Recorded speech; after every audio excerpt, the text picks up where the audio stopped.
정제 마진이 4개월 만에 반토막 나며 정유회사 2분기 실적은 불안하다는 얘기가 많습니다. 2024년 5월 14일 화요일 누워먹는 세계 경제 소식 8개 시작합니다. 미국 탐욕공포 지수는 50으로 상승하였습니다. 코인 탐욕공포 지수는 66으로 상승하였습니다. 1. 미국 지갑 싼 치킨으로 가다. 닭 관련주 상승. 한국은 라면, 불닭볶음면 삼양식품이 라면 1위 달성.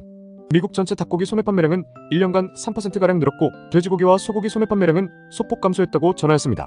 지난해부터 이어진 높은 인플레이션으로 미국 내 소비자들이 상대적으로 저렴한 닭고기를 선택하자 소고기 패티 햄버거를 앞세워 경쟁하던 버거킹과 맥도날드도 치킨버거 종류를 늘릴 태세를 잡고 있으며 정육 포장 및 배달기업 JBS를 운영하고 있는 필그림스는 납품해야 하는 패스트푸드 체인점 매장 수는 줄었는데 납품한 닭고기 양은 전년 동기 대비 6% 늘었다고 전하였고 닭고기의 소비가 급증하며 닭가슴살은 30%, 닭 날개 가격은 2배가 뛰었지만 곡물 가격이 하락하면서 닭 사료 원료 비용이 줄고 가금류 사업의 수익성이 좋아지며 가격 안정을 유지할 수 있었다고 전하였습니다.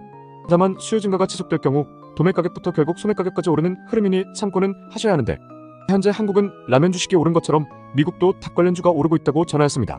2. 러시아 파죽지세. 우크라 무기 부족 속수무책 중 러시아 국방비 절감 위에 국방장관도 교체.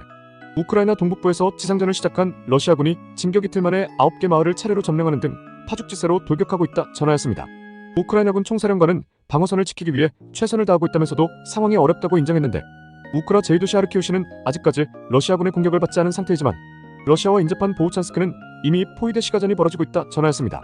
러시아가 국경지대에서 3만여 명에 달하는 병력을 보강하고 있다는 사실을 알고 있었는데도 이런 상황으로 흐른 것은 미국의 무기 지원 지체와 우크라의 군사력 부족, 무엇보다 방어 전력을 제대로 세우지 않은 우크라 정부의 안일이라고 전문가들은 언급하고 있습니다.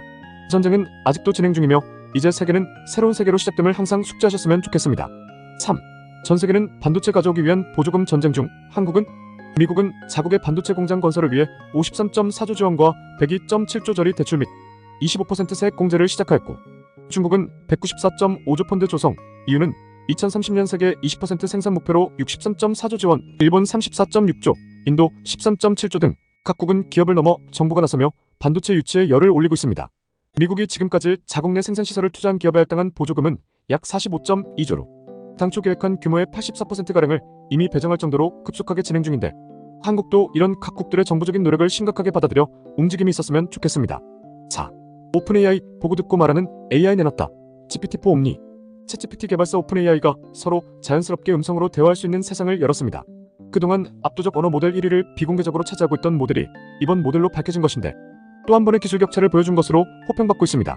GPT-4 옴니는 챗GPT 유료 버전인 플러스 및 팀 사용자에게 출시하기 시작했으며 무료 버전 사용자들도 사용 한도 내에서 쓸 수 있다고 전하였는데 오늘부터 챗GPT 플러스 사용자에게 맥 OS용 GPT-4 옴니 데스크톱 앱을 출시한다고 밝혔으며 MS 윈도우 버전은 연말에 출시할 계획이라고 발표하였습니다. 구글도 카메라에 AI 기능을 입힌 신형 스마트폰 픽셀 8A를 공개하는 등 AI가 접목된 스마트폰은 활발히 진행 중에 있는데 애플, 삼성전자, 구글 등 AI 음성 비서의 기능은 고도화되고 있다 전하였습니다. 5. 바이든, 대선 경합주에 444조 슈퍼 부양책 쏟았다. 조 바이든 미 행정부가 핵심 정책 성과로 내세우는 슈퍼 부양책들이 약 1806조에 달하는 것으로 파악됐습니다. 그중 대선의 행방을 가르는 대선 7주에 투자된 부양책 금액이 약 444조 원으로 전체의 약 4분의 1인 24.6%에 달하는데 7곳 주의 인구는 약 6,100만 명으로 미국 전체 인구 3억 3,330만 명의 18% 정도에 불과하지만 인구 대비 평균을 넘어선 부양책의 금액은 바이든의 의지를 엿볼 수 있을 것 같습니다. 6. 전기차 공장 건설. 쩌니 전쟁 중 2000년대 반도체 시장 같다. 일본 2위 자동차 회사 혼다가 캐나다 온타리오주에 약 15조 원치 전기차 공장을 짓겠다고 발표하였습니다. 캐나다 자동차 분야 투자로는 역대 최대로 28년부터 이곳에서 매년 전기차 24만 대와 45만 대 안팎 전기차에 넣을 수 있는 36GWh 배터리를 생산한다고 전하였습니다. 지금껏 공장 하나 짓는데 13조 넘는 자금을 쏟아붓는 경우는 최첨단 미세 공정이 필요한 반도체나 규모의 경제가 필요한 석유화학 같은 일부 업종뿐이었으나 이 대열에 합류한 것으로 1조 원 안팎이면 내연기관차 30만 대를 만드는 공장을 지을 수 있었던 과거와 달리 수조 원이 기본인 전기차 시대를 일론 머스크는 전기차 공장은 돈 태우는 용광로 같다고 표현하였습니다. 현대도 22년 LG에너지 솔루션과 함께 미국에 연 30만 대 전기차를 만들 수 있는 공장을 10.5조에 짓고 있는데 17년 중국에 같은 규모의 공장을 지을 때 들었던 비용 1.5조에 비해 수년 사이 AI 시스템 접목 등 공사비가 7배는 뛰었다고 전하였습니다. 전기차 공장 하나 짓는데 수조 원이 투입되다 보니 전기차 전환이 주춤한 상황상 위험 부담이 큰데 현금이 부족한 후발주자는 추격할 엄두도 내기 어려워 20년 초 같은 상황 속 반도체 공장 건설 베팅에 성공했던 업체들처럼 전기차 공장도 쩐의 전쟁이 벌어지고 있다 전하였습니다. 7. 일본조차 시작하는 원전 부활. 부족한 전기와 고물가 대비 후쿠시마 원전 사고 이후 가동이 중단됐던 세계 최대 원전인 가시와자키 가리화 발전소가 올해 재가동될 것이란 전망이 나왔습니다.